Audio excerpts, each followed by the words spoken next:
les decía.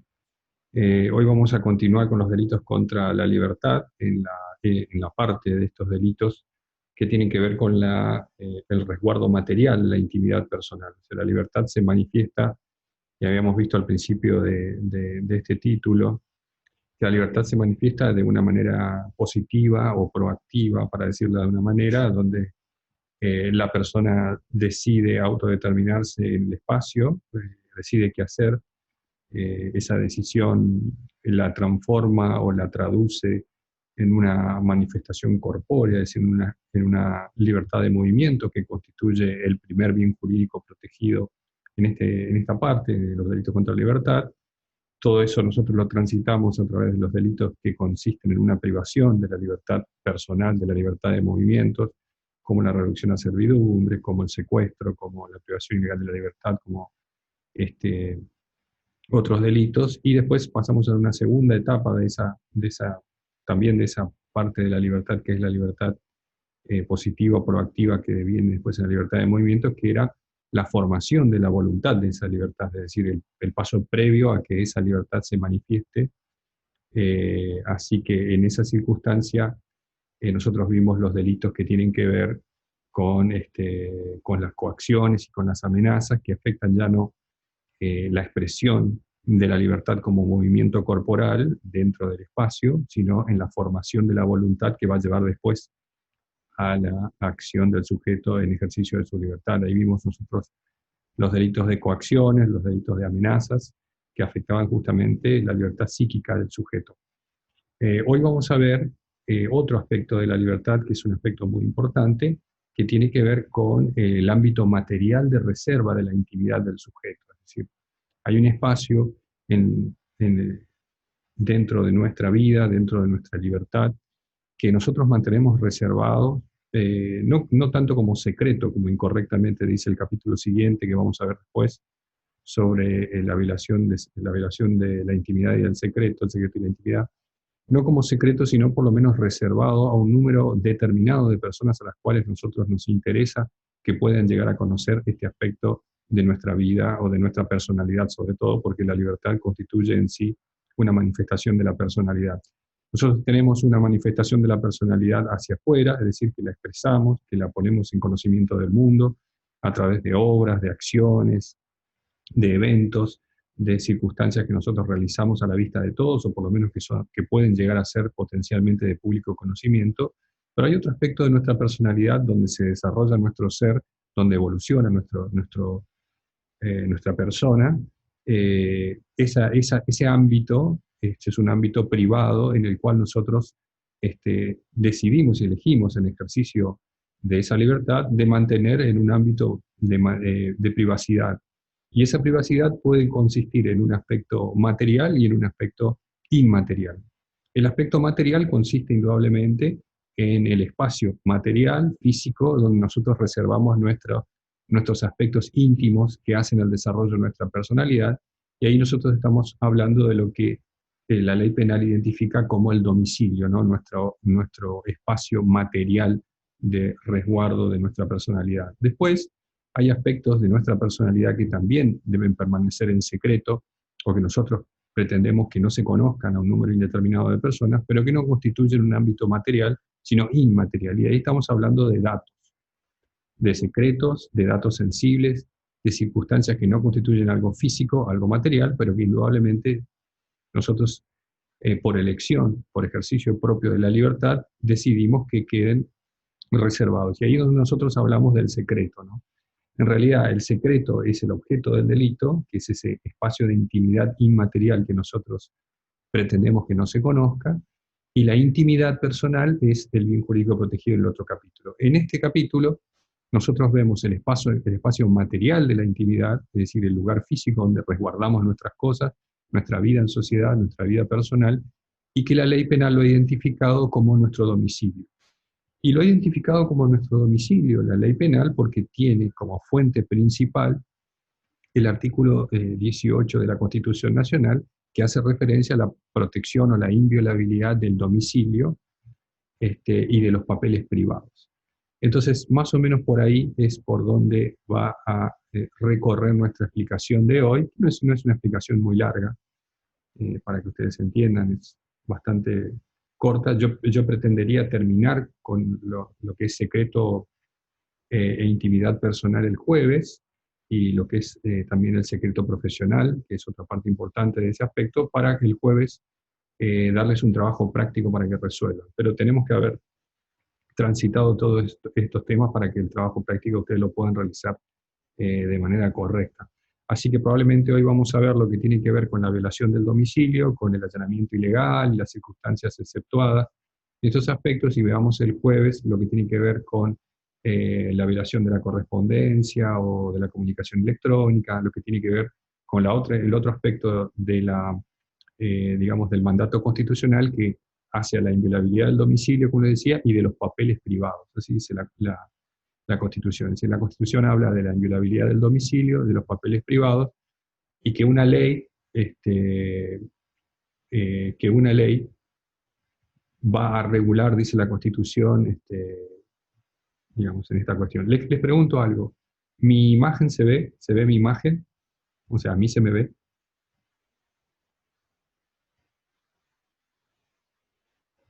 Les quiero preguntar eso. Sí, Sí, doctor. profe. ¿Se ve? Doctor. Perfecto. No, eso quería ver nomás. Eso nomás quería saber. Sí, sí. Porque los cortes de luz generaron la pérdida de todas no sé por qué, la pérdida de todas las credenciales del aula. Tuve que hablar recién con la profesora Norma García para que me facilite otra vez las credenciales para poder unirme, porque no tenía cómo unirme. Así que bueno, eso quería aclarar. Entonces, nosotros nos vamos a encargar de explicar ahora a dónde apunta el derecho penal con lo que tiene que ver con el espacio de reserva material de la intimidad personal. La intimidad personal es un aspecto de la libertad que es fundamental para el desarrollo de la personalidad humana. ¿Por qué? Porque el ser humano necesita de un espacio en el cual esté exento de cualquier tipo de injerencia arbitraria, de parte del Estado o de parte de los particulares. Porque el desarrollo de la personalidad se entiende como un desarrollo que debe estar libre de todo obstáculo, libre de toda injerencia, de los privados, obviamente, y mucho más cuando el Estado pretende, de manera abusiva, interferir en ese espacio de reserva. Por eso van a ver ustedes que las convenciones internacionales, en las cuales también se asienta el artículo 150 del Código Penal, hacen referencia, si ustedes ven la Convención Interamericana, el artículo 11 hace referencia a la inviolabilidad del domicilio, de los papeles privados, de la intimidad personal.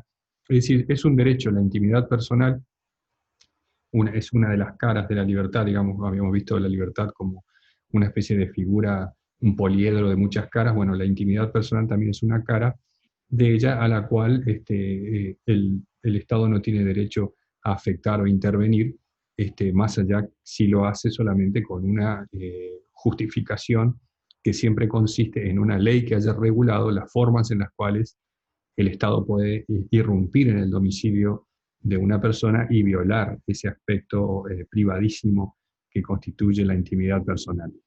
Así que nosotros tenemos esa fuente, la fuente es el artículo 18 de la Constitución, en la figura de la violación del domicilio, que dice, el artículo dice exactamente, el domicilio es inviolable, como también la correspondencia epistolar y los papeles privados. A eso apunta indudablemente los dos subsiguientes capítulos, que son con los que se concluye el título quinto de los delitos contra la libertad. Hablamos del domicilio, como les dije bien, el aspecto material de reserva de la intimidad personal. La intimidad personal es una manifestación fundamental de la libertad del hombre. Esto lo dice Bonpadre en su tratado. Si ustedes leen el tratado del profesor Bonpadre, la última parte del tomo 1, van a ver que hace una referencia a esta cuestión. Es decir, que nosotros estamos viendo un bien jurídico que es personalísimo, está contenido en los tratados internacionales por constituir un bien esencial de la persona, de su personalidad, de su desarrollo personal. Así que estamos hablando de que el Estado afectaría gravemente un derecho humano básico de primer orden ante la irrupción arbitraria o no consentida o contrario a lo que determinan las leyes, la irrupción en el espacio material inviolable de la intimidad personal, que es el domicilio. Justamente la Constitución hace referencia al domicilio. De ahí es donde nosotros entendemos que es el domicilio, el objeto material protegido en este aspecto, porque si ustedes van a ver ahora el artículo 150 no dice que el domicilio es el aspecto protegido. O sea, el derecho penal no da un concepto de domicilio, eso ha quedado, eh, eh, digamos, ha quedado en manos de la interpretación tanto de la jurisprudencia como de la doctrina. En realidad de la jurisprudencia, la doctrina es una opinión muy menor en lo que tiene que ver. La jurisprudencia es la que interpreta verdaderamente las leyes y en mi particular manera de ver es la jurisprudencia la que dice qué es el derecho verdaderamente. Entonces, ha sido la jurisprudencia la que ha entendido en qué consiste el domicilio, porque el artículo 150 no lo dice. Pero el artículo 18 sí lo dice. El artículo 11 de la Convención Interamericana también hace referencia a la inviolabilidad del domicilio. Entonces nosotros estamos entendiendo que para la Constitución Nacional, estamos hablando de un artículo que proviene de la Constitución originaria de 1853, es decir, esto no es un artículo moderno o es una garantía nueva, sino que es una de las garantías básicas de protección de la libertad del hombre. Este domicilio inviolable es donde nosotros desarrollamos nuestra personalidad y agrega también el artículo 18, como también la correspondencia epistolar y los papeles privados. La correspondencia epistolar hace referencia a las cartas, ¿no? A la transferencia entre dos interlocutores de una comunicación en un determinado idioma o bajo una determinada modalidad de comunicación que esos interlocutores conozcan, que conforme el texto constitucional y bajo la interpretación que tenía el Código Penal de este texto constitucional, hasta la reforma de la 26388, creo que es la 26388, ahora la vamos a ver, pero hasta la última reforma, las comunicaciones electrónicas, que son la forma en que hoy en día se comunican, estaban ausentes totalmente de regulación y constituían una circunstancia típica. Ya lo vamos a ver cuando veamos la figura del intrusismo o del acceso no autorizado a una correspondencia electrónica, una comunicación electrónica. Esta correspondencia epistolar hace referencia, le decía yo, a la comunicación a través de cartas, a través de la correspondencia. Y los papeles privados son todos tipos de instrumentos que constituyan por escrito una manifestación de voluntad. Ahí también la Constitución se consideraba profundamente constreñida o circunscripta a una sola forma de soporte de lo que son los papeles privados. Es decir, los papeles privados solamente podían estar en papel. Bajo esta idea, lo que consistía una manifestación de voluntad escrita en un papel, que contenga algún efecto jurídico, no cualquier manifestación. Eso es un papel privado y que, por supuesto, quien tenga la paternidad de ese documento tenga la intención de preservarlo del conocimiento indeterminado del público. Esto indudablemente ha tenido que ser ayornado, ha tenido que ser modernizado, porque nuestra intimidad personal o nuestras manifestaciones de voluntad que pretendemos que queden exentas del conocimiento del público en general, hoy en día no tienen el soporte de papel que entendía la Constitución Nacional, sino que son distintos tipos de soporte. No solo soportes electrónicos, que son los más comunes, sino incluso hay soportes magnetofónicos, es decir, una grabación en una cinta magnética también constituye una manifestación de voluntad. Todo esto generó la necesidad de la adaptación de muchos aspectos del ordenamiento jurídico, sobre todo los que tienen que ver con los aspectos procesales, porque imagínense ustedes, la ley va muy por detrás de la evolución de la ciencia, así que han habido casos de atipicidad donde los papeles privados tenían un soporte que la ley penal no admitía, y después apareció la ley de documento electrónico, que vamos a ver en su momento cuando veamos los delitos de alteración documentológica, estamos hablando de los delitos contra la fe pública. Apareció la ley de documento electrónico y con eso se permitió de que se amplíe el abanico de protección de la ley penal, que estaba circunscrito antes solamente a lo que tenía que ver con los papeles, o sea, con la manifestación de voluntad contenida en un papel. Todo esto necesitó una profunda reforma, por eso van a ver ustedes que esa ley reforma muchos aspectos del Código Penal. También, por ejemplo, otra modificación que hizo en la ley que vamos a ver la próxima clase fue el tema del delito de daño. El daño también no solo es la afectación material de una cosa, sino el daño electrónico que va contenido con esa ley. Así que tenemos un montón de incidencias de las leyes modernas en lo que se desprende como raíz de esta garantía constitucional originaria de la Constitución de 1853 y que nos da un pantallazo muy general de que el domicilio va a estar protegido, la correspondencia epistolar va a estar protegida y los papeles privados. Y ahí nosotros tenemos que analizar todo el devenir de la jurisprudencia, de las leyes, la ley de habeas data, la garantía de habeas data con la reforma de la 24, etcétera, etcétera, que lo vamos a ir viendo en el transcurso de esta clase y en la otra. Pero ahora me centraría más en lo que tiene que ver con el domicilio. Les había dicho yo que la Constitución dice, o nombra por lo menos al domicilio, como objeto de protección material de la intimidad de la persona, pero la ley penal no lo nombra de esa manera. Es decir, la ley penal hace referencia a otros elementos, elementos distintos, y no nombra en ningún lado la palabra domicilio, lo que generó que la jurisprudencia tenga que interpretar esto.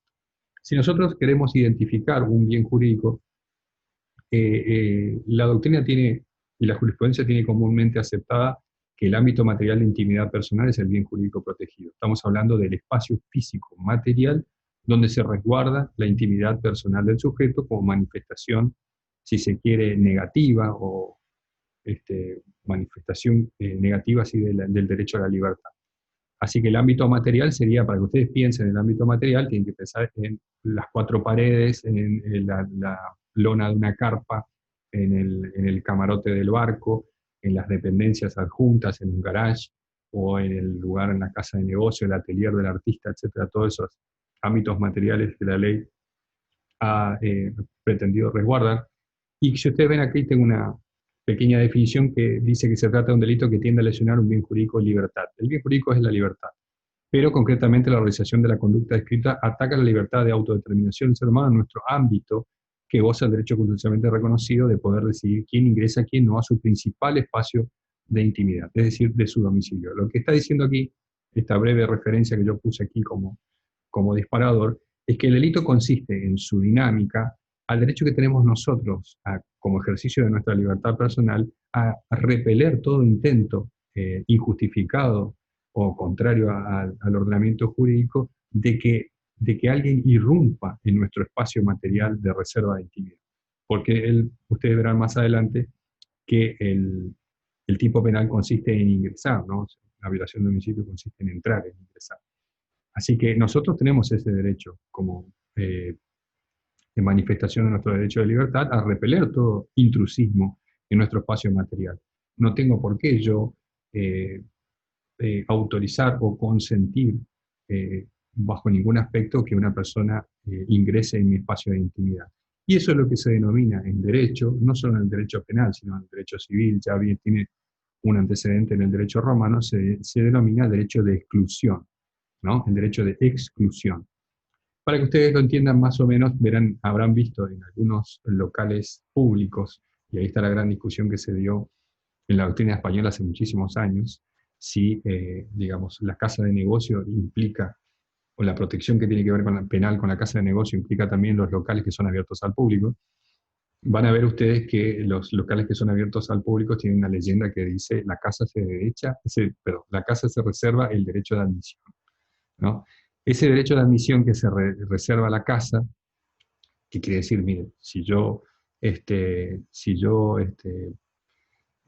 como es, para mí, si yo no estoy interesado en que usted ingrese a este lugar que aparentemente es público, eh, puedo repeler su ingreso, es lo que tiene que ver con el derecho de exclusión. ¿Se entiende esto? ¿Se está viendo bien? ¿Se está visualizando bien? Hablen, pueden hablar. Doctor, la lámina, si es que está cambiando, no se ve. ¿Cómo? Si es que Perdón. está cambiando, las láminas no se ve. Ahí sí. ¿Ahora se ve? Ah, bueno, está bien. A ver, vamos a ir acá de nuevo. A ver, me dicen de nuevo ahí. Si se ve, hablen, ¿eh? ¿Ahí se visualiza? ¿Se ve bien ahí? No, doctor, no se ve bien. Mm, No, se ve una parte y otra parte no. ok, bueno. Hay que encuadrar en la imagen, profe. Se ve un pedazo nomás de la imagen. Ajá, perfecto. Está bien, no hay problema. Vamos a hacer una breve pausa y vamos a solucionar esto. Mientras tanto, yo escucho alguna pregunta que ustedes quieran hacer y yo voy a solucionar esto. Déjenme analizar esto por aquí. Por disculpe, la letra está como muy grande. La letra está como muy grande. Claro, como que debería achicar las letras.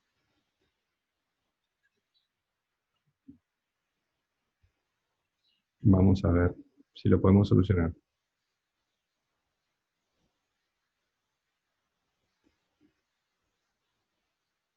Dice ajustar el contenido compartido para que se adapte a la ventana en Zoom.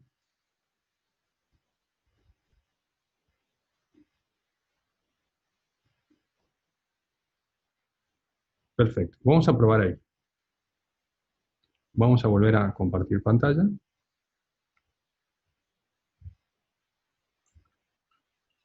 A ver. Vamos a volver a compartir pantalla. Ahora, Y ahí se ve bien, doctor. yo voy a hacer andar esto y ustedes me van a decir si se ve muy grande. ¿Cómo se ve ahí? Ahí se ve un poco grande. Se ve grande. Pero ahí, Mm, ahí se entiende Pero ahí lo se ve que están las bien. diapositivas. ¿Se ve? Se entiende. Sí, está Y mejor. ahí sí. ¿Ahí lo ven? Sí, Sí, doctor, ahí se sí. ve. Está. Si no, lo que podríamos hacer es modificar el archivo. Porque probablemente el problema sea es que el archivo está hecho en lo que se denomina formato wide, tipo Sí, eso es. cinematográfico, y los Sí, sí. dispositivos que tienen algunos no debe aceptar o no debe poder verse el formato wide. Ese puede ser. Ahora lo ven, les paso la próxima Sí, lámina y se ustedes ve. me dicen si se ve. A ver si la próxima lámina la pueden ver. Doctor, ¿no sería más conveniente mandar su archivo de PDF al grupo de Telegram y así nosotros Lo mando, no hay ningún problema. No, lo mando. ¿Esto se ve? Usted va dando la clase y nosotros vamos pasando nosotros, ¿no? No hay Sí, problema. doctor, se ve. ¿Esto se ve? ¿Se visualiza? Sí, doctor. Sí, eso se ve, Doctor, se ve. Se doctor. ve. Bien, estamos. Cuando no se vea, ustedes me avisan, no se preocupen, porque yo ahora ya convierto esto en PDF y se los paso al Telegram. Y después les queda el video en YouTube. Así que quédense tranquilos que la clase no se va a perder. Vamos a hablar un poco del concepto de domicilio, ¿no? De este concepto que es un concepto que está en la Constitución Nacional, pero no está en la ley penal. La ley penal no hace referencia al domicilio. El concepto de domicilio es un concepto bastante particular para lo que es la ley penal, porque es un concepto un poco más amplio, como dice ahí, que el concepto civil, o si ustedes entienden, el concepto electoral de domicilio. Ustedes vieron que hay un domicilio electoral. O sea, ustedes van al padrón electoral, cuando miran el padrón van a ver que dice su domicilio, ese domicilio. Ese es un concepto jurídico de domicilio que es particular de la ley electoral, es decir, necesita, para que uno pueda constituir domicilio a los efectos electorales, determinados requisitos, no miren al caso porque no estamos hablando de derecho electoral, pero requiere unos determinados requisitos para conformarse como un domicilio electoral que sea válido para que usted figure en el padrón y tenga la posibilidad de votar. También nosotros tenemos un concepto civil de domicilio, o comercial de domicilio, es decir, para yo lograr la habilitación de un determinado comercio o para que a mí me lleguen determinadas notificaciones, yo necesito constituir un domicilio que requiere determinados elementos. Para el derecho civil es fundamental que el domicilio sea cierto, que esté dentro del radio urbano, si no está dentro del radio urbano es necesario que se identifique como domicilio de carácter rural, perfecto. Todas esas circunstancias que tiene el derecho civil y que no vienen al caso. Ahora, el derecho penal tiene exigencias específicas sobre el domicilio, que no coinciden ni con el domicilio civil ni con el domicilio electoral, sino que tiene un concepto un poco más amplio que estos dos, porque comprende lugares que no son de residencia habitual. Corten el audio, por favor, corten el audio. No corresponde lugares de residencia habitual. ¿Qué quiere decir esto? Puede ser un lugar en el cual habitualmente la persona no desarrolla su vida, y sin embargo constituir domicilio para el derecho penal. O sea, el derecho penal toma como domicilio lugares que no constituyen la residencia habitual, donde uno desarrolla su vida en sociedad, como sí lo exige para determinados domicilios, como puede ser el domicilio electoral o el domicilio civil. Es decir, que en ese aspecto el domicilio penal, el concepto penal de domicilio, es un concepto mucho más amplio que estos dos que vimos. Porque si nosotros pensamos, por ejemplo, en la carpa de un camping, nunca podría constituir la carpa de un camping un domicilio a los efectos electorales. Es decir, usted no puede constituir domicilio para salir en el padrón en el camping, qué sé yo, de Laguna Soto, para que ustedes entiendan, ¿comprenden? Porque ahí usted está con una carpa pasando un fin de semana o se está quedando un tiempo indeterminado. Sin embargo, para el derecho penal eso sí constituye domicilio, porque no exige, como sí exigen los otros conceptos de domicilio del derecho penal, que ahí sea la residencia habitual donde desarrolla su vida constante el sujeto. Lo que sí exige el concepto penal de domicilio es que esté de manera constante y en el momento que esté habitado, es decir, que exista habitación, que exista alguien ahí, o por lo menos que los indicios del lugar den la idea de que alguien está viviendo en ese lugar, pero no exige que sea su residencia habitual. Por eso, como les decía, el camarote de un barco puede constituir domicilio para el derecho penal, pero nunca constituiría domicilio para el derecho electoral o para el derecho civil. Entonces, el concepto de domicilio del derecho penal es mucho más amplio que el concepto de domicilio del derecho electoral o del derecho civil por esa circunstancia, porque no exige la residencia habitual, como sí lo exigiría el domicilio, si ustedes quieren, el domicilio procesal. No sé, para que ustedes entiendan de ese aspecto, el procesal civil, ¿no? Ahora, también es un concepto, en este caso particular, porque es más restringido que el concepto procesal, porque el concepto procesal exige la ocupación real y efectiva y actual. Si ustedes brindan, como les decía yo, un domicilio, pueden no estar presentes en ese lugar. Ustedes pueden constituir domicilio, por ejemplo, en el caso. Supónganse ustedes que son abogados y están litigando en una circunscripción distinta a Corrientes, Paso de los Libres, por decir un lugar cualquiera. Ustedes pueden constituir domicilio procesal en el estudio jurídico de un colega, y no exige que ustedes estén con una ocupación real y efectiva del lugar donde constituyen domicilio. Pero en el caso del domicilio penal sí se exige la ocupación real y efectiva. No es lo mismo la residencia habitual, que en ese caso no lo exige el derecho penal, pero la ocupación real y efectiva y actual sí la exige el derecho penal. Es decir, el derecho penal, en su concepto de domicilio, no le interesa si usted habitualmente ahí desarrolla su vida, pero sí le exige que en ese momento esté real y efectivamente ocupando ese lugar.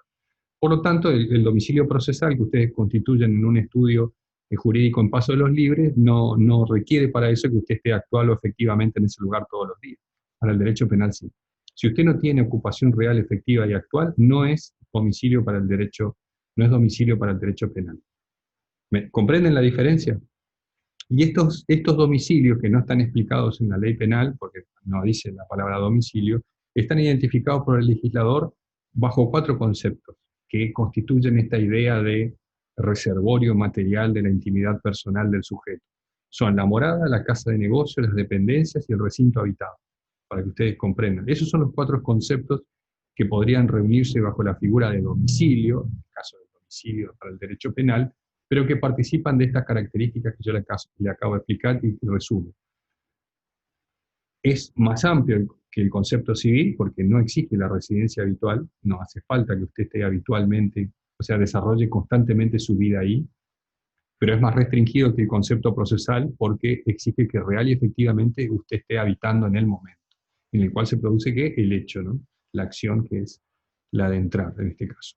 Y comprende 4 conceptos, el concepto penal de domicilio comprende 4 conceptos que no están contenidos en la norma constitucional que sirve de fuente para el tipo penal del artículo 150. Dígame, ahora cuando pase la próxima lámina, si esto se ve. Trato de no ser muy sofisticado las láminas para que no sea muy complejo, ¿no? Vamos a ver rápidamente cuáles son los 4 conceptos. Ustedes lo tienen que haber leído más o menos.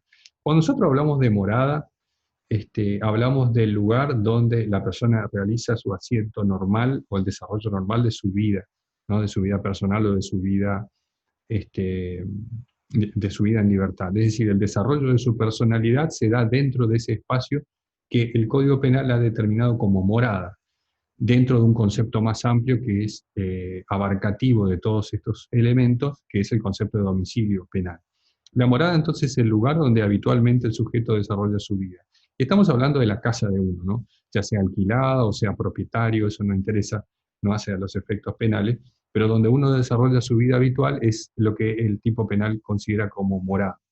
Lo que exige, en base a los elementos que vimos recién en la lámina anterior, indudablemente, es que exista una real y efectiva y actual residencia en ese lugar. No será domicilio para el derecho penal, por ejemplo, la casa que uno tiene para las vacaciones. Hasta tanto uno no se traslade ahí y esté morando en ese lugar.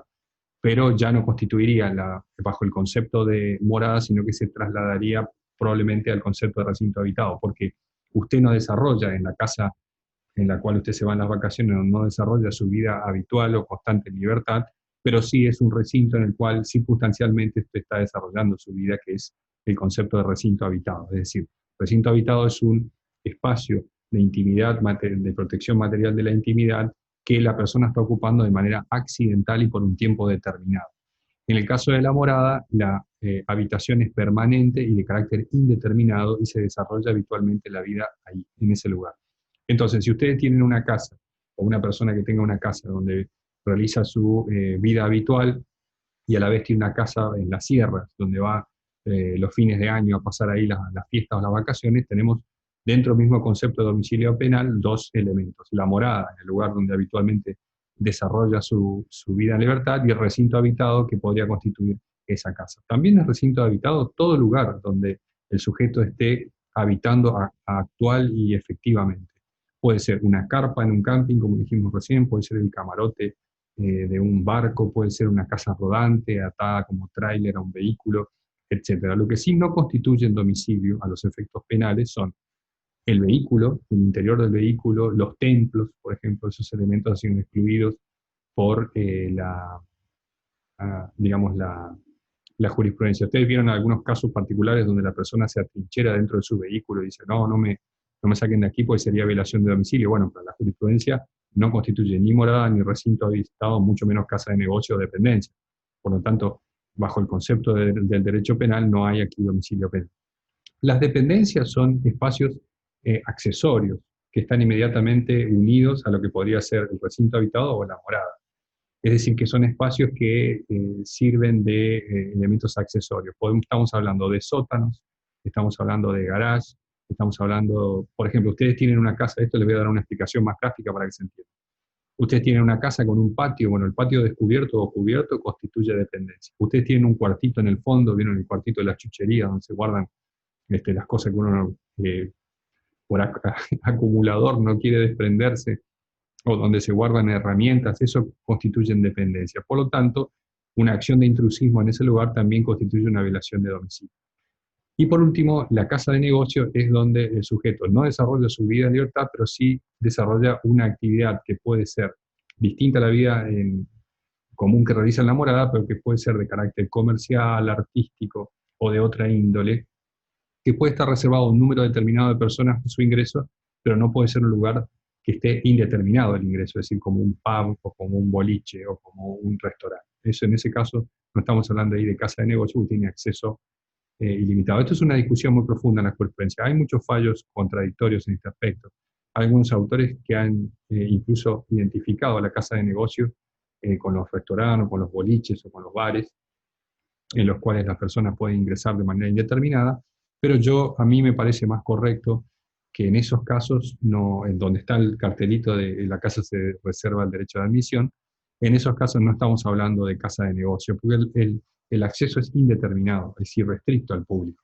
Por lo tanto, se entiende que ahí tendríamos nosotros o existiría el derecho de exclusión, quien ejerce el derecho de exclusión, que sería el titular, el que regentea el lugar, ha decaído ese derecho permitiendo que las personas ingresen de manera irrestricta en el lugar y que puedan ingresar. Lo que no pueden hacer es ingresar a la parte de atrás, pero bueno, ahí también tendríamos la problemática de el ingreso autorizado y el reingreso no autorizado, cuando una persona es autorizada a ingresar al domicilio e ingresa a una dependencia sin autorización, si estamos ahí en presencia del tipo penal, una discusión muy interesante que hubo en una época en la doctrina que ya fue superada, que ahora la vamos a explicar. Pero esa es la casa de negocio. Por ejemplo, para que ustedes entiendan, casa de negocio es el atelier del artista. El atelier donde el artista permite que algunas personas de manera indeterminada ingresen a ver sus obras, pero que no hay un ingreso irrestricto al público de manera indeterminada que cualquiera pueda ingresar. Ahí tiene que tener una casa de negocio. Pero no tiene que ser una actividad lucrativa o de carácter económico exclusivamente. Puede ser una actividad artística, espiritual, etc. Pero ese lugar es donde la persona realiza una determinada actividad que no constituye la vida común o tradicional que realiza uno en su morada, para que entiendan los conceptos en estos aspectos. Vamos a ver la próxima. ¿Se entendieron? Estos son los 4 conceptos de domicilio penal que está. Si la próxima lámina no se ve, les pido de nuevo que me hagan una referencia. Hablen nomás, no hay ningún problema que hablen. Acá nosotros tenemos el tipo penal del 150, ¿no? Para que lo veamos ya, lo que tiene que ver con la acción, ¿no? Los elementos objetivos del tipo. Estábamos hablando antes de los conceptos que componen el tipo penal, de un poco del bien jurídico. Ahora vamos a ver un poco de lo que tiene que ver con el aspecto objetivo y subjetivo del tipo penal del artículo 150. El tipo penal dice será reprimido con 6 meses a 2 años si no resultara un delito más severamente penado. Esto hace referencia, voy a ir por partes así, a un delito más severamente penado, es que la violación de domicilio no constituya como una porción del iter criminis de otra conducta más grave en la escala penal. Por ejemplo, el robo. Cuando yo ingreso a una vivienda con fuerza en las cosas, violento a la puerta, ingreso en la vivienda, también cometo una violación de domicilio, pero indudablemente la conducta de violación de domicilio, al tener una pena que va de 6 meses a 2 años, queda absorbida por la figura más grave del robo. Entonces, indudablemente, esto es lo que está queriendo decir el tipo penal. Va a haber muchas conductas penales o muchos tipos penales que se sirven de la violación de domicilio como parte o una porción de la acción mayor de otro delito más grave. Entonces, en este caso, estamos hablando de una figura de carácter subsidiario que va a funcionar siempre y cuando no forme parte de la consumación de un delito que tenga mayor pena, como sería el caso, por ejemplo, del robo. Para dar un ejemplo, no puede haber otro. El que entrar en morada o casa de negocio ajeno en su dependencia o recinto habitado por otro. Indudablemente, la acción típica consiste en entrar, ingresar. Esto aquí hace referencia, esto ya lo estableció pacíficamente la doctrina y la jurisprudencia hace mucho tiempo. Ingresar quiere decir ingresar todo el cuerpo, toda la humanidad del sujeto activo tiene que ingresar para que se considere violado así el ámbito de reserva material de la intimidad personal. No constituye entrada configurativa de la violación de domicilio el ingreso de partes del cuerpo, el ingreso de ganzúas o de cañas o de caños dentro de la propiedad, el espiar o fisgonear, dicen los autores clásicos, el ingreso de una parte para tomar algo, todo ese tipo de circunstancias, no, o el ingreso, por ejemplo, de la persona que pone el pie dentro del domicilio para evitar que se abra la puerta, eso no constituye violación de domicilio, sino que es necesario que se ingrese, entrar, es decir, toda la humanidad del sujeto activo debe traspasar el ámbito de reserva material que el sujeto ha establecido para su intimidad personal y que se identifica de carácter jurídico, o sea, la identificación de carácter jurídico es el derecho de exclusión. Es decir, yo tengo el derecho de exclusión dentro de mi morada si yo soy el titular de ese derecho. Ese derecho puede ser compartido con otros sujetos, puedo convivir yo con sujetos que tengan un derecho de exclusión subalterno, o sea, de menos intensidad que el mío, por yo ser el jefe de familia, por ser el abad del convento, por ser el general del cuartel, todos esos ejemplos que da la doctrina clásica. Tengo yo un derecho de exclusión primario y después mis subalternos tienen derechos de exclusión secundarios. Pero aquí en el tipo penal está haciendo referencia a quien tiene el derecho de exclusión primario, que debe manifestar siempre una voluntad contraria a la entrada del sujeto a este ámbito material de preservación de la intimidad personal. Por tanto, si no hay una voluntad contraria de quien tiene un derecho de exclusión, la conducta es atípica. Esto nos está diciendo, indudablemente, que el consentimiento libremente expresado para el ingreso al domicilio hace que la conducta sea atípica. Por esto, la discusión de si constituía o no constituía delito el reingreso en el domicilio. Había un ejemplo de los autores clásicos que decía, para fundamentar la idea de que constituía delito ingresar en alguna dependencia no autorizada, a pesar de que quien tiene derecho a excluir autorizó el ingreso a la morada. Lo hago con un ejemplo gráfico. Yo permito que el vendedor de enciclopedias ingrese a mi living, pero sin que yo me dé cuenta, él se va y se mete en una habitación o ingresa a la parte de atrás de mi casa desautorizadamente. Eso genera, esas son circunstancias que pueden pasar, generó en la doctrina una discusión muy ardua si eso constituía un delito, ¿no? Esperen, porque hoy estamos con problemas técnicos. ¿Se sigue visualizando bien? Sí, profesor, le consulto a ver si estoy entendiendo esta parte. Bueno. Lo que sería esta discusión de la doctrina sería que lo que estaría dado como consistente, lo que configuraría el delito sería la entrada, no que la persona ya haya entrado y que esta otra persona, el dueño de la casa, no quisiera ya que esa persona, no la permanencia, no el derecho de exclusión, como dice usted, eso no Esa, configuraría el delito. no, ¿Así exactamente, sería?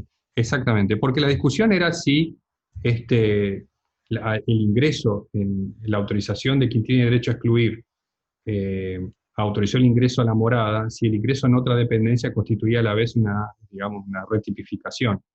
La conclusión fue muy discutida y la mayoría de la doctrina entendió que no hay tantos domicilios o no hay tantas moradas o no existen tantos domicilios con concepto penal dentro de una morada, porque si no tendríamos tantas violaciones de domicilio como habitaciones tuviera el lugar. Entonces eso parece una solución un poco contraria, digamos, al razonamiento lógico. Así que si uno autorizó, el quien tiene el derecho de exclusión autorizó el ingreso de la persona a su morada y éste ingresa desautorizadamente a otra dependencia, no constituiría violación de domicilio, como tampoco constituiría violación de domicilio si yo autorizo el ingreso, teniendo el derecho de exclusión primario, yo autorizo el ingreso de una persona a mi domicilio y esta persona no quiere irse, o sea, la voluntad de no abandonar el domicilio, eso tampoco constituye violación de domicilio, porque el tipo penal consiste en entrar, no en permanecer o en negarse a irse. El tipo penal puede Sí, y constituir acá otro da otro delito. caso. Sí, da Puede otro caso constituir, por ejemplo, puede constituir un delito de usurpación. Escúcheme, puede constituir un delito de usurpación.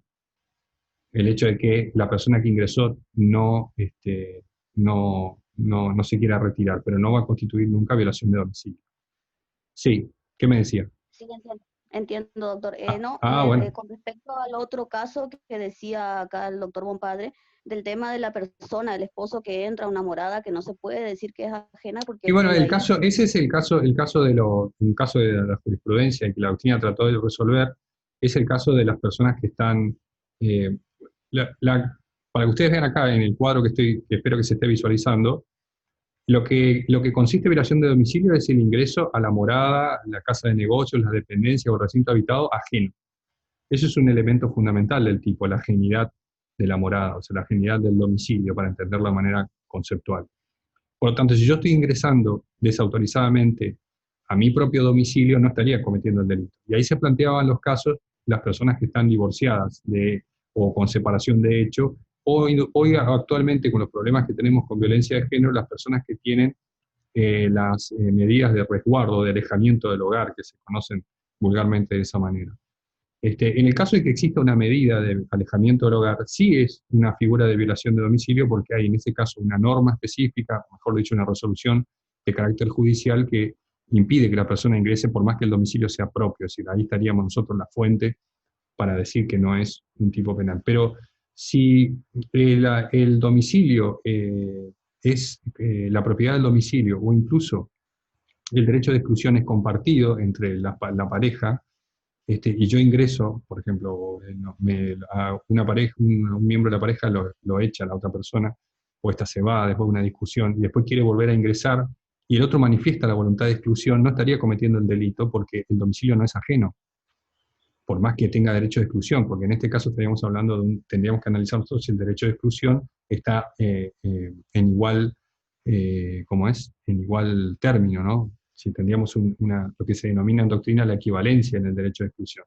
Porque ustedes sabrán, yo les expliqué que la voluntad o derecho de exclusión, que es justamente esta lámina, tiene grados. Es un derecho, una voluntad que se ejerce a través de grados. Quien es cabeza de familia, en este caso, que puede ser el padre de familia, la madre, el abuelo, quien sea el cabeza de familia, que casi siempre coincide con el titular de la morada, ya sea el titular registral o quien ha celebrado el contrato de locación, etcétera, va a tener siempre una voluntad o un derecho de exclusión de carácter primario, de carácter primario. Por lo tanto, todos los derechos de exclusión subalternos o secundarios van a responder a este derecho de exclusión primario. ¿Qué quiere decir esto? Que en el caso de que se presente una persona quiera ingresar al domicilio y quien autorice el ingreso sea una persona que tiene la voluntad o el derecho de exclusión de carácter secundario, ese ingreso va a estar autorizado siempre y cuando quien tenga la voluntad o el derecho de exclusión primario lo autorice, porque si se contrapone quien tiene el derecho de exclusión primario contra un derecho de exclusión secundario, indudablemente prevalece el derecho de exclusión primario, es decir, el hijo que autoriza la entrada del vendedor de enciclopedias a la casa en contra de la voluntad del padre, quien tiene el derecho de exclusión primario, ese derecho de exclusión es inválido, y la persona estaría cometiendo en ese caso el delito de entrar. ¿Se comprende esta circunstancia? La única dificultad que se presenta aquí es cuando las dos personas tienen un derecho equivalente de exclusión. Estamos hablando, por ejemplo, de una pareja que vive sola, los dos son dueños del 50%, para hacerlo más fácil al ejemplo, son dueños del 50% del valor del inmueble, y uno autoriza el ingreso de una persona y el otro no autoriza. Ahí la doctrina española y la jurisprudencia ha resuelto esto a través de la aplicación de una máxima del derecho romano que dice quien se niega tiene mejor derecho, así dice la voluntad. Lo van a encontrar ustedes en el libro de un padre, está claramente explicado. ¿Qué quiere decir esto? Que Sí, ante la colisión, déjeme terminar. Sí. Ante la colisión de la voluntad o de dos derechos de exclusión del mismo valor, es decir, de la misma intensidad, estamos hablando del derecho de exclusión de una persona que tiene en un plano de igualdad con la otra, cuando esos dos colisionan, una persona autoriza el ingreso y la otra no, va a prevalecer siempre la que se niega. ¿Por qué es esto? Porque la ley lo que pretende siempre es la preservación del derecho de la intimidad. Por lo tanto, va a prevalecer la intención de quien pretende proteger el derecho de intimidad por quien no pretende protegerlo.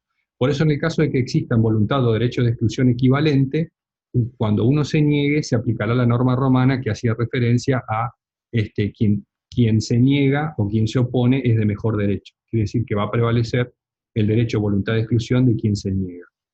¿Se entendió esto? ¿Lo entendieron más o menos? Hágame una mano, dígame algo. Sí, Si se sí, entendió. doctor. ¿Se entendió? Bueno, muy bien. Y ahora, para concluir el capítulo vamos a ver rápidamente lo que constituyen dos tipos legales que son muy similares a lo que vimos en la violación de domicilio, que es el allanamiento ilegal y las causas de justificación para el allanamiento legal. Para que se entienda esto de manera gráfica y clara, cuando hablamos de allanamiento ilegal estamos hablando de una violación de domicilio cometida por, en este caso, un funcionario público o agente de la autoridad, que son las calificaciones de autoría específica que da la ley. Estamos hablando de un delito especial propio, en el cual en el ámbito de autoría la ley lo ha reducido o lo ha determinado a lo que se denomina funcionario público. Pueden ver el concepto de funcionario público en el artículo 77 del Código Penal, y la agente de la autoridad. En este caso, el ingreso, indudablemente, más allá de que sea autorizado o no autorizado por quien tiene el derecho de exclusión, está fundado en algo distinto. Es decir, hay una orden de una autoridad competente, en este caso, en la mayoría de los ordenamientos procesales, quien tiene la posibilidad o la potestad de emitir una orden de allanamiento es un juez. Entonces, cuando el funcionario público judicial emite una orden de allanamiento, el derecho de exclusión del sujeto decae y absolutamente queda echado por tierra y,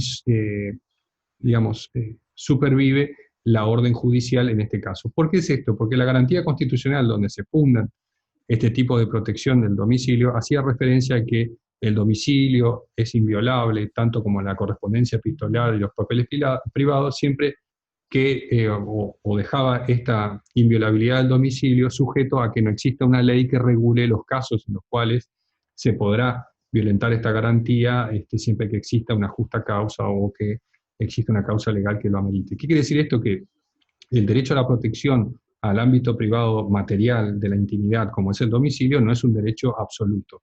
Es decir, va a estar sometido a la regulación que hagan los determinados ordenamientos procesales, que es una potestad no otorgada a la nación en el caso de delitos comunes por las provincias, es decir, que cada ordenamiento procesal provincial va a determinar cuáles son las formalidades y cuáles son los casos en los cuales el juez puede emitir una orden de allanamiento, violentando o pasando por encima, para que se entienda en término vulgar, la garantía constitucional de inviolabilidad del domicilio.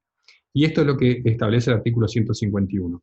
Cuando el sujeto, en este caso identificado por la ley, funcionario público o agente, cumple una orden de allanamiento emitida de manera legal y formal, es decir, cumpliendo todas las formalidades prescritas por la ley y en todos los casos que la ley determina, ahí no va a haber ninguna afectación a la garantía constitucional de inviolabilidad del domicilio, porque la misma garantía constitucional, como les dije, establecía que la ley podía dar casos de excepción o cuando fuera necesario hablarlo. Por lo tanto, una orden de allanamiento que está correctamente confeccionada y que se ha emitido en los casos en que la ley determina que son posibles los allanamientos, no va a constituir nunca un delito. Ahora, el delito de allanamiento ilegal hace referencia justamente al caso contrario, cuando el funcionario público o el agente allanan un domicilio sin las formalidades prescritas por la ley. ¿Qué quiere decir esto? Sin los requisitos que la ley procesal exige al funcionario para que pueda dictar una orden de allanamiento que eche por tierra la garantía constitucional de inviolabilidad del domicilio. Y ahí en los ordenamientos procesales, que son muy variados, hay uno por cada provincia y un ordenamiento procesal federal, se establecen cada uno de los requisitos que en general son la identificación correcta del domicilio que se va a allanar, la identificación de la persona que puede estar habitando, cuáles son los objetos que se van a buscar, digamos. Una de los requisitos más importantes del allanamiento es que se identifique cuál es la razón del allanamiento. Si se va, no solo basta con identificar la causa o la imputación o el expediente, para que se entienda así, del cual proviene el allanamiento ilegal, sino que también debe identificarse cuáles son los objetos que se van a buscar, ya sean armas, estupefacientes o cualquier objeto relacionado con el delito que se investiga. No puede autorizarse un allanamiento a la pesca, como se denomina en la jurisprudencia, para que los funcionarios policiales entren a un domicilio a ver qué encuentran. Eso no está autorizado. Si no especificara el funcionario judicial en su orden de allanamiento cuáles son los objetos que se van a buscar, que son objetos que tienen que estar relacionados con una investigación judicial por la comisión de un delito, el allanamiento no cumple con las formalidades prescritas por la ley, y ahí estaríamos hablando nosotros de un allanamiento de carácter ilegal.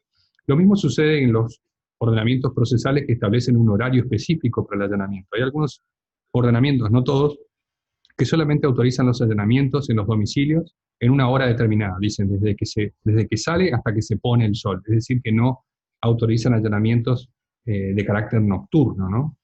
No todos los ordenamientos procesales lo autorizan, hay ordenamientos procesales que autorizan allanamientos nocturnos, pero en lo general era común que el allanamiento se realice con la luz del día. Eso también sería un elemento que podría constituir una figura de allanamiento ilegal. Y otra circunstancia que es el segundo apartado que la ley determina aquí, son los casos. Cuando un funcionario judicial puede emitir una orden, cuando esté o tenga los elementos suficientes para considerar, en primer lugar, que dentro de ese domicilio pueden existir pruebas o elementos que hagan a la investigación de un determinado delito, más allá de la competencia que el funcionario tiene que tener para dictar la orden de allanamiento. Pero para que ustedes entiendan, es ilegal el allanamiento que, en primer lugar, no cumple con las formalidades prescritas por la ley, o, en segundo lugar, cuando no cumple con las causas que la ley establece para ordenar un allanamiento. La orden de allanamiento tiene que ser escrita, firmada y sellada siempre y cuando el funcionario judicial que autoriza el allanamiento no esté presente, porque si el juez concurre al allanamiento no hace falta que emita orden. Con las indicaciones habladas, de las cuales constantemente se deja un acta, o sea, al lado del funcionario judicial que está llevando adelante el allanamiento, hay un funcionario, un secretario, para que ustedes entiendan así, que está labrando acta de todo lo que sucede. Hoy en día se ha sustituido las actas de allanamiento, porque son bastante complejas y han tenido muchos errores, por el resguardo filmográfico del allanamiento. Se filma el allanamiento para que quede documentado de que se hizo dentro de las previsiones legales, en el horario correspondiente, que se allanó el domicilio que decía la orden o que indicó el funcionario judicial, que se buscaron los objetos que estableció la orden o el funcionario judicial, etc.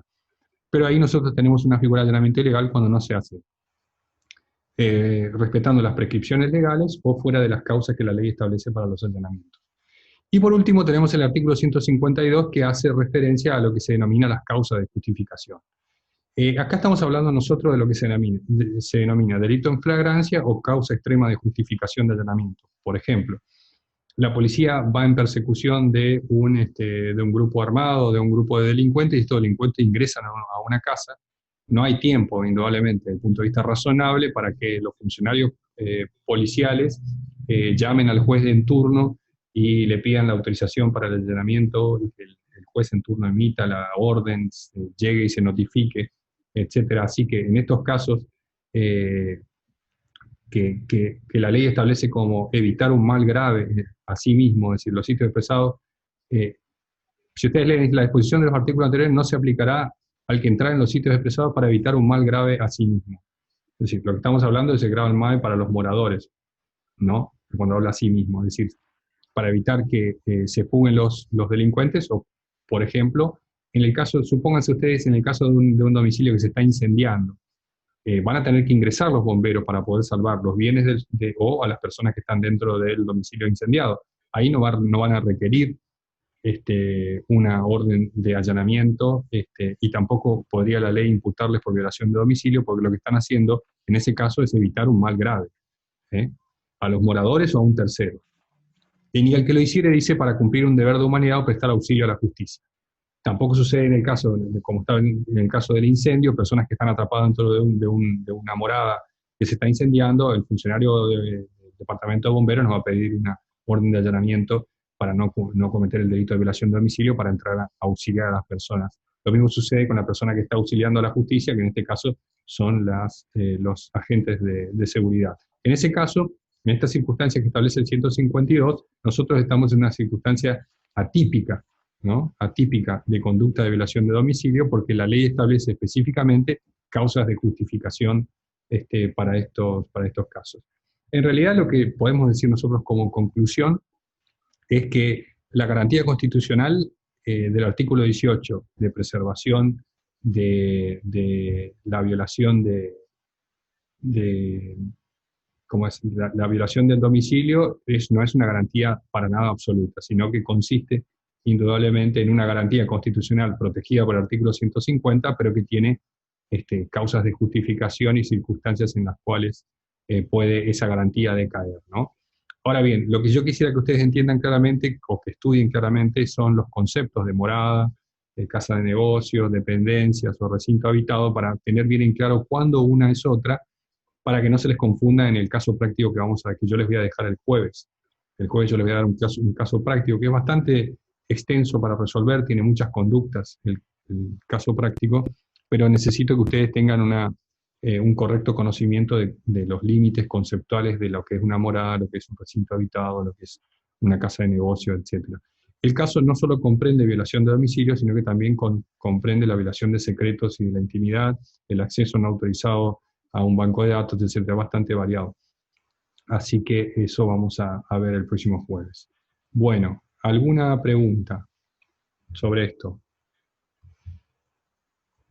¿Alguien quiere preguntar algo?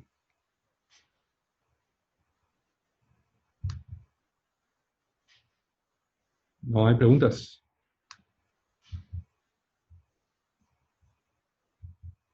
No, doctor, se entendió bastante. ¿Entendió bien? Buenísimo, Y buenísimo. aparte Eso. estoy guiándome con el libro también y estoy haciendo mis El apuntes. libro, Entendí bastante. el libro es muy claro. El libro del profesor Bompare es clarísimo. Así que yo creo que no van a tener problema para entender. A ver. Bueno, cualquier pregunta ustedes me la hacen, no hay ni un problema. Les pido disculpas las cuestiones técnicas que a veces suceden y que no puedo dar la clase, pero bueno, vieron cómo es esto. Digamos, a veces hay luz y a veces no hay luz. Doctor, Sí, diga. disculpe, Ajá. yo le quería hacer referencias y que no se olvide de los trabajos prácticos, cómo estuvieron. Sí, yo sigo leyendo los trabajos prácticos, apenas los lea todos. En general hay algunos que son muy buenos, algunos que han entendido la consigna que para mí era más importante, que era que el relato se pueda expresar de manera oral. Eso era para mí fundamental. ¿Por qué? Porque mi idea también es que se abandone un poco lo que es el lenguaje estrictamente jurídico, abogadil, que como hablan los abogados con términos, por ejemplo, los abogados utilizan muchos términos en latín, una lengua muerta, digamos, que ya no se utiliza para nada, pero así como para darse ínfulas de buen vocabulario, y verdaderamente lo que tiene que ser un relato de acusación es que lo entienda en primer lugar el imputado, que en la mayoría de los casos no es un abogado, es un imputado. Entonces tiene que ser un lenguaje claro para que el imputado entienda de qué se lo está acusando. Mire, señor, yo estoy acusando a tanta persona porque usted captó una persona y la trasladó, se la entregó a otro sujeto, y eso está contenido en la ley como una forma de trata de personas, porque el fin que usted perseguía era el de explotación. Explotación quiere decir que usted le iba a someter al ejercicio de una prostitución, por ejemplo. Y no y todos esos términos raros que utilizamos los abogados para hablar, o sobre todo lo que utilizan los jueces en las sentencias, que nosotros festejamos y aplaudimos de pie cada vez que sale alguna noticia que una sentencia se hizo en lenguaje claro, como si yo no sabía que la sentencia tenía que ser en algún tipo de lenguaje encriptado, o no sé, o de alguna forma así. Así que esa era más o menos la idea. Y después la identificación de los tipos penales, a eso yo no soy muy, no soy muy preciso en la corrección ahí, porque eso después está el examen, ¿no? O sea, me interesa que sí, obviamente si hay errores yo los voy a marcar. No terminé de verlos a todos todavía por cuestiones de tiempo, pero les voy a dar una devolución seguramente antes que tengamos el parcial, les voy a dar una devolución sobre eso, y eso va a la nota conceptual. Usted hizo mención que el auto no constituye domicilio. Si usted ingresa a un vehículo ajeno, no es violación de domicilio. Si usted ingresa al vehículo ajeno estando la puerta abierta del vehículo, no hay ninguna acción típica. Incluso, miren, la ley argentina no tiene la figura del hurto de uso. Por ejemplo, yo encuentro un auto abierto en la calle, me voy, lo agarro, me voy a dar una vuelta, y vuelvo y lo dejo en el mismo lugar, sin hacer ningún daño ni nada. Eso no constituye delito tampoco, hurto de uso. En el caso que yo ingreso a un vehículo que está abierto, es una circunstancia atípica. Ahora, si yo forcé la cerradura del vehículo para entrar, sí, estaríamos en presencia de por lo menos la figura de daño, ¿no? Estaríamos dañando ahí la materialidad de ese objeto que es el vehículo. Pero el vehículo no constituye domicilio, eso quiero que quede claro, porque no participa de los elementos constitutivos de lo que puede ser la morada, o lo que puede ser la casa de negocio, la dependencia o el recinto habitado. Esos 4 elementos no constituyen. Por eso, ni tampoco los templos. O sea, meterse dentro de la iglesia no es violación. Supuestamente la iglesia tiene un ingreso irrestricto a un número indeterminado de personas, por lo tanto tampoco constituiría delito. Me dicen acá, en la práctica nunca va el juez a un allanamiento. No, es muy difícil. En casos muy resonantes va el juez. En casos muy importantes va el juez. No. La gran problemática de la justicia argentina es eso, la delegación. Que verdaderamente el juez nunca trabaja de juez, sino que trabaja de otra cosa. Porque delega las medidas probatorias, las delegan en secretarios o personal. Si ustedes van a dar una declaración, por ejemplo, testimonial a un juzgado, nunca el juez está presente, aunque la ley procesal dice que el juez tiene que estar presente en la audiencia. Hay un escribiente, un empleado judicial que le toma la audiencia y se corta un poco. Bueno, esos son los problemas de conectividad que tengo. Lo del recinto habitado, que no es el concepto de recinto habitado. Para que ustedes entiendan el concepto de recinto habitado, la característica principal, hay alguien que está interfiriendo en el audio, alguien tiene el audio abierto. La característica principal del recinto habitado es digamos, como todo domicilio penal requiere la habitación, o sea, que la presencia habitual y actual de una persona ahí, pero es de carácter transitorio. Esa es la particular característica del recinto habitado. Yo voy a estar ahí ocupando actualmente el lugar, pero de manera transitoria, no permanente, porque si yo estoy en ese lugar de manera permanente, se transforma en morada. Por más que sea una choza, pero si yo estoy constantemente en ese lugar, desarrollando mi vida, eso es una morada. Ahora, si yo estoy ahí accidentalmente, en el camarote de un avión, de un barco, por ejemplo, o de un tren, como es circunstancial, en ese caso estamos hablando de un recinto habitado. Esa es la diferencia, la permanencia o la accidentalidad de la habitación. Ocasional o temporal, o decir las cosas de vacación a casa quinta. Claro, si yo ingreso en una casa quinta que no está actualmente habitada, hay una discusión muy profunda en la doctrina y la jurisprudencia si eso constituye violación de domicilio. Porque para que sea violación de domicilio exige la ley la residencia habitual y actual de la persona, ya sea de carácter permanente en la morada o de carácter circunstancial o temporal en el caso del recinto habitado. Pero tiene que haber alguien viviendo ahí. La casa de fin de semana, si no hay nadie, no hay violación de domicilio. Puede haber usurpación, puede ser un delito de usurpación. No es que va a ser atípica la conducta en todo el ordenamiento jurídico penal. Puede haber un delito de usurpación, pero no va a ser violación de domicilio, porque no hay nadie viviendo ahí. Le explico por qué. Porque lo que pretende el delito de violación de domicilio es la preservación del aspecto material de la intimidad. Y si nadie está viviendo ahí, no hay ninguna intimidad que preservar, ¿entienden? Estaríamos en la violación de otro derecho, que es el derecho de posesión del inmueble. Bueno, por ahí tenemos nosotros el delito de usurpación para la protección de eso. pero no hay una reserva de intimidad porque nadie vive ahí. ¿Comprenden? O si usted ingresa, por ejemplo, dice, no ingresa a propiedad privada y es un baldío. Usted ingresa al baldío y no va a cometer el delito de violación de domicilio, porque nadie vive ahí. ¿Qué intimidad está protegiendo un baldío, digamos, un terreno ahí que nadie lo está habitando? Lo importante es que alguien esté habitando de manera permanente o circunstancial. Si es permanente es morada, si es circunstancial es recinto habitado. Los agentes policiales bajo una persona del ¿Puedo hacer una vehículo. consulta? Sí, decime. No hay ningún Entonces, caso ahí. Mm. Entonces, Sí, en el artículo 151 hace referencia no a la orden de allanamiento en sí, sino a la forma o modalidad de cómo proceden a esa orden de allanamiento. O sea, puede ser En legal ra- la orden de allanamiento. no, porque ya estaríamos en una forma de allanamiento sin orden. Estaríamos en una presencia. Estamos hablando de un allanamiento que fue decretado sin las formalidades legales o fuera de los casos que la ley establece, pero hay una orden de allanamiento. Si hay un funcionario policial que ingresa a un domicilio, puede haber una figura de allanamiento sin orden, puede haber una figura de violación de domicilio, pero acá estamos hablando de esos casos específicos. Es decir, el funcionario que allana un domicilio sin la formalidad prescrita por la ley. Puede ser que lo haga sin orden, ahí habría una formalidad prescrita por la ley. Pero la doctrina hace referencia a que existe una orden sin las formalidades. Para mí, si no existiera orden, también se cometería el delito porque una de las formalidades que exige la ley para los allanamientos es que haya una orden, o que esté el funcionario presente. ¿Se entiende? Buenísimo. ¿Alguna pregunta más? Bueno, nos vemos el jueves con lo que tiene que ver con... Vamos a ver muy rápido eso porque no es muy complejo. Lo que tiene que ver con la correspondencia, las comunicaciones electrónicas, la publicación de la correspondencia, la interceptación de la correspondencia, el ingreso no autorizado a una base de datos y el secreto profesional. Lo vamos a ver rápidamente el jueves y ahí yo les dejo el trabajo práctico para que ustedes lo hagan y lo entreguen el jueves de la semana que viene. Le voy a dar una semana porque es bastante largo el trabajo práctico.